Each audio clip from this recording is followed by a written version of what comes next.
All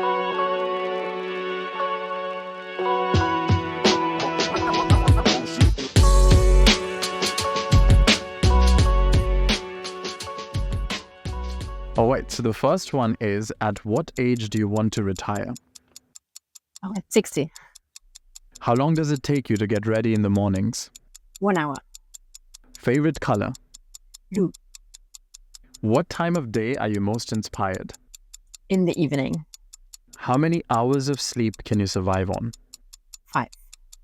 Fill in the blank. An upcoming technology trend is blank. Artificial general intelligence. Pick one, Mark Zuckerberg or Elon Musk. Elon Musk. How do you relax? By skiing. How many cups of coffee do you drink per day? 1. The most valuable skill you've learned in life? To create your network before you need it. One-word description of your leadership style. Collaborative.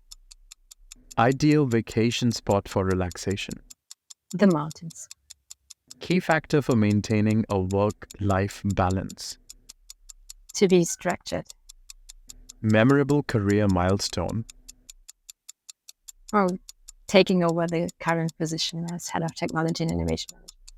All right, well, that was the end of the rapid fire round. Let's go on to the longer questions, which you can answer with as much time and ease as you like. The first one is, can you share some insights into the key objectives and priorities of the Technology and Innovation Management Department within Siemens? So as head of technology and innovation management, I'm the innovation enabler for Siemens. So we try to understand what the future looks like in terms of what are the most important technology trends and which of them are relevant to Siemens. We also think about how we can develop those technologies already today so that we are able to transfer those into the next generation of our products and then finally into the market. And so how have these objectives evolved over the past few years in response to changing market demands and technological advancements? The speed that we have to reach, that increased over the past years. So our main goal is really the transfer of technologies from pre-development into our businesses, into our products. And because innovation cycles are getting shorter and shorter, we have to become faster and faster to do this transfer from pre-development into product development. And so how does your department contribute to shaping Siemens' overarching technology strategy and roadmap in this regard? So we look into the future. We try to understand the most important technology trends, and we identify those that are relevant to Siemens. So to give you one example, the industrial metaverse was a major topic 4 years ago. And we said that is super relevant to Siemens as our strategy is to combine the real and the digital world. So just by seeing this as an opportunity, of course, nothing is really done. And we implemented this in our company core technologies so that the people, the researchers already started developing the industrial metaverse for Siemens, and now you can already apply it. So that is just one example how we went from identifying a trend into bringing it to the market. And what are the ways in which it's being used in Siemens right now? So the industrial metaverse is, as I said, combining the real and the digital world. So for example, we have the replication of a factory. And that is something we can do in our own factories. So there's one in Germany, in Erlangen, for example, where we have the industrial metaverse of this factory. That helps us to understand the processes and to optimize the processes within the factory. So it's really, if you look at the industrial metaverse, it's a replication of what is actually going on in the real world. But it's not only relevant in our own factories, it's of course also relevant to our customers because they also have factories. And so they apply what we have already tested in our factory in Erlangen. And so what are some of the key metrics or indicators you use to measure the success of these industrial metaverse in the technology strategy? I mean, it's successful when it's really implemented. And these examples I've mentioned, they show that it's already there, not only in our own factory as kind of the customer zero, but also in the external world. And to make it successful, it's not just by implementing. I mean, that's maybe easy, but we now see that with the industrial metaverse, we are able to save energy, we are able to increase the productivity. And therefore, just one example, we had two different factories and wanted to combine them in a new factory site. So there we were able to measure the productivity in the old factories and compare this with a new factory that was created, designed, tested, and optimized in the industrial metaverse. And we can now see as this new factory is built that we have a productivity increase of 20%. So this shows that the technology by itself really is helpful, and this is a KPI to show the success of the industrial metaverse.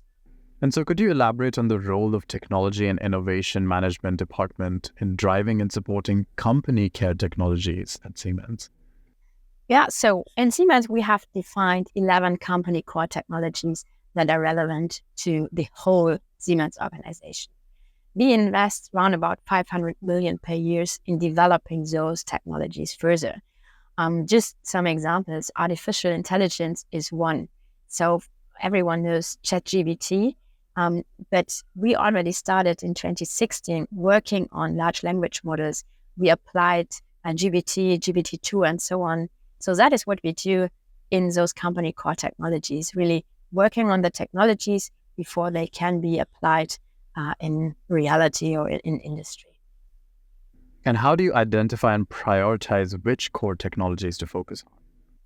Well, by doing foresighting, by trying to understand what does the future look like, not only from a technology perspective, but of course also from a geopolitical perspective, from a market perspective, from a customer perspective. That is, all these aspects are very relevant if you identify the technologies that are relevant to Siemens, because in the end, I think a technology is only successful if it's part of a product or service and if it's successful in the market and can be applied. So what are some notable innovations or initiatives that have stemmed from your department's efforts in technology and innovation management that have been successful in the market? The industrial metaverse is definitely our major topic right now. Siemens combines the real and the digital world, and the industrial metaverse is exactly doing this. I've already talked about factories, but it's also relevant in the design phase. And to give you one example, if you think about designing a new product, of course, you can already do this in a virtual environment, in a 2D environment. But with the industrial metaverse, you're able to try out this product in this virtual environment, because you can also simulate the whole environment where the product will be used and applied in its life cycle. And therefore, you don't have to do the prototyping in the real world, but you can just do it in this virtual environment. And therefore, you not only save time and costs, but also material. And that has a huge impact on sustainability. If I use less resources, so we say we can now save up to 50% of resources just by doing this prototyping in a virtual environment in the industrial metaverse. And are there any other upcoming initiatives that you're particularly excited about?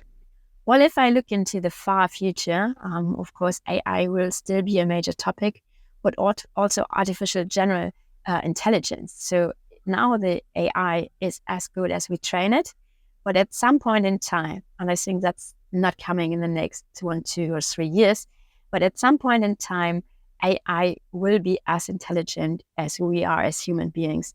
And this will have a major impact. For example, as Siemens, we also manufacture trains.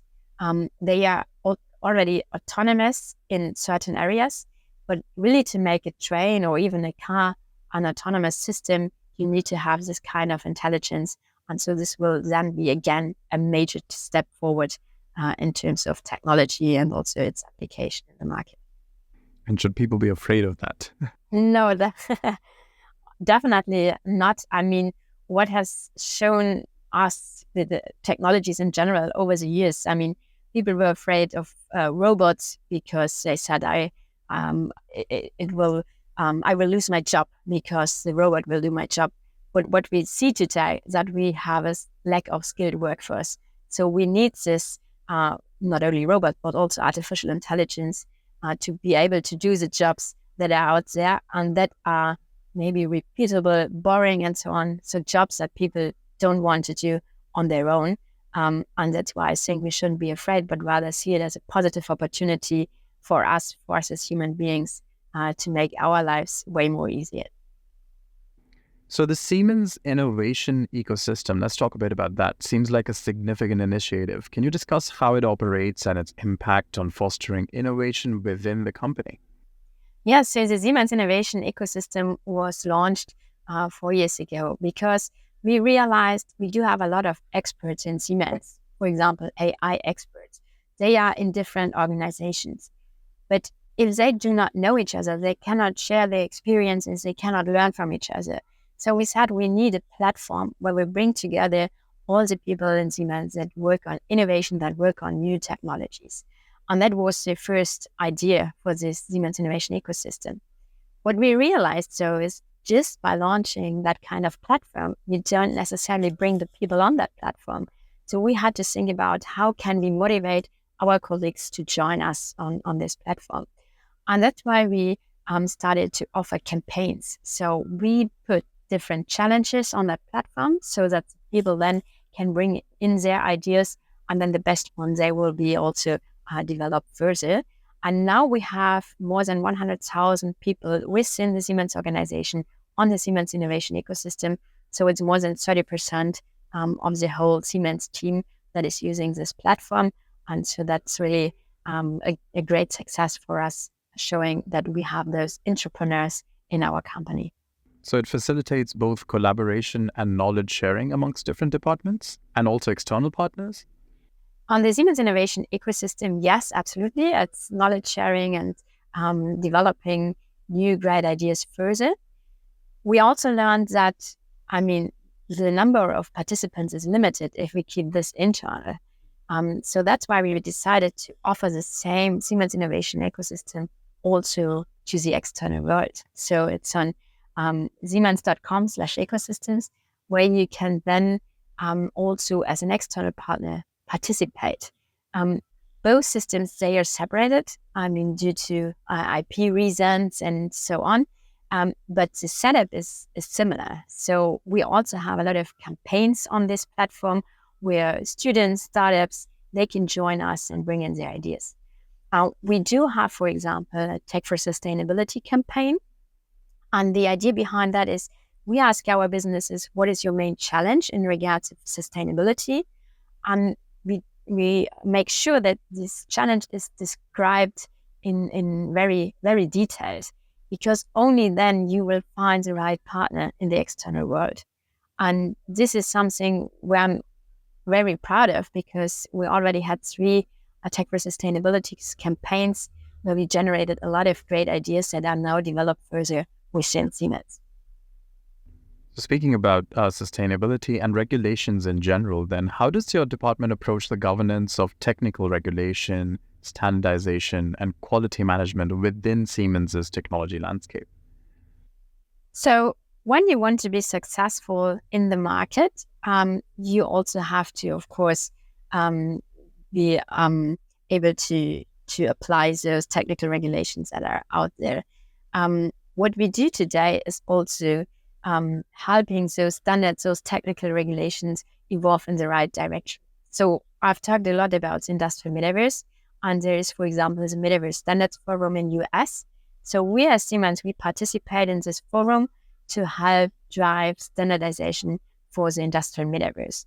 And the thing about the industrial metaverse is not to develop new regulations and new standards, but rather look what is already out there. So there are a lot of standards that we can apply for the industrial metaverse.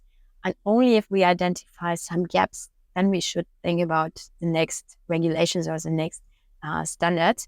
So I think that is an important aspect when we talk about technical regulation, to not come up with the next regulation and the next act and so on and so forth, but rather take what is there and develop those further.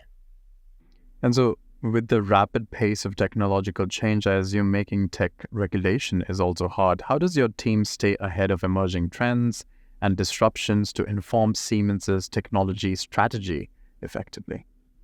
So what we do, it's no magic behind. We actually look what is out there. What does Gartner say, World Economic Forum, Bank of America, all the different sources.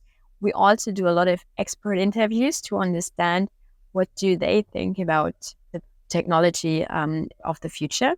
And from that, we derive a radar. We have roughly 250 technology trends on that radar.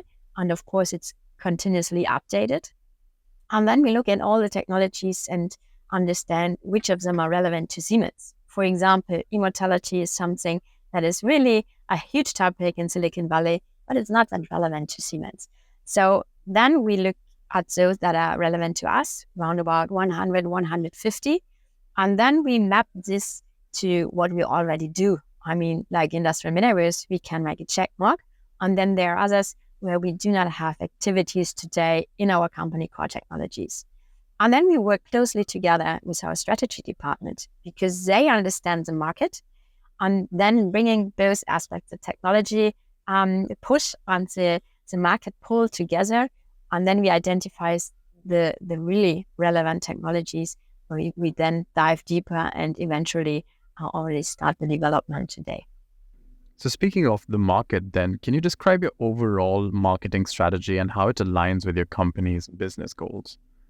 So as Siemens, our goal is to combine the real and the digital world, and as a tech company to develop technology with purpose. That means that all our solutions, all the technology we develop serve a specific challenge in our daily lives. So for example, if you traveled by train to VivaTech, you might have taken a Siemens train. If you're in a building, maybe there is Siemens automation included. So we always think about the purpose that we serve with our own technology. And as I'm part of Siemens technology, of course, that is super relevant to us to always think about how can the technology we develop today can have an impact in our daily lives in the future. So looking ahead, what do you see as the future direction or focus areas for the technology and innovation management department at Siemens? So as a department, it's very important to always think ahead and stay ahead. And therefore, of course, we also have to apply what is out there in our own department.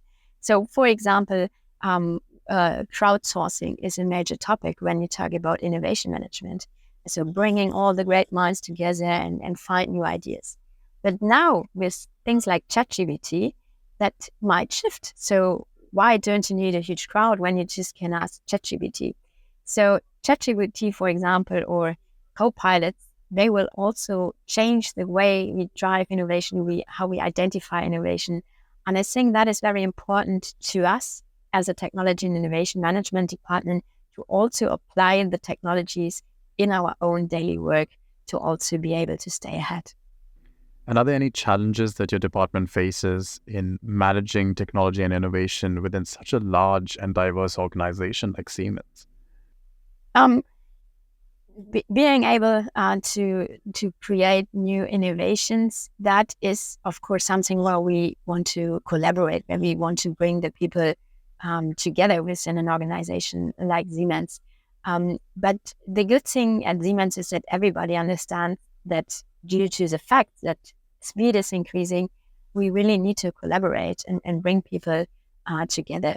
So, for example, we have an entrepreneurs bootcamp where we bring together different colleagues from different departments so that they can actually learn the skills you need to be an entrepreneur within a company like Siemens.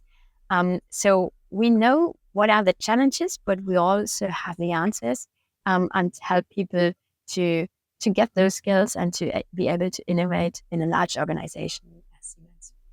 So this is a more fun question. What does your typical day at Siemens look like? You wake up in the morning and then?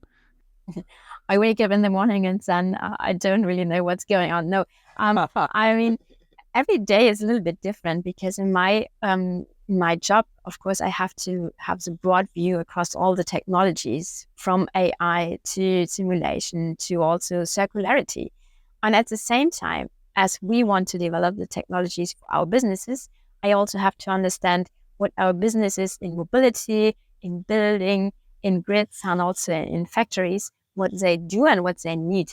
So therefore, of course, I have to have this broad view and to connect all the dots within Siemens, but also with the external world. As you said, we are also responsible for technical regulation. There we also have to find the right people outside of Siemens and bring everyone together. All right, so the last question is of a personal kind. What would you be doing in your life if not this? Well, I would be a ski instructor, I think, because I love being out there in the mountains, being in the nature and doing sports.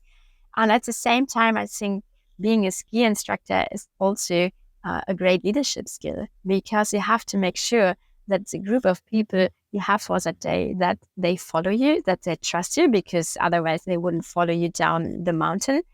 And you also have to ensure that they have a great day. Sometimes it's cloudy, it's cold. You don't really want to ski, but as a ski instructor, it's your job to make their day the best skiing day of their vacation. And I think that is something that is also very relevant in my job right now, and something that I really like about my job, to empower people, to trust people, and to bringing them to the next level. So yeah, I think being a ski instructor would also be a nice opportunity. I am Annika Hauptvogel. Catch me on the Technologist of the Month show.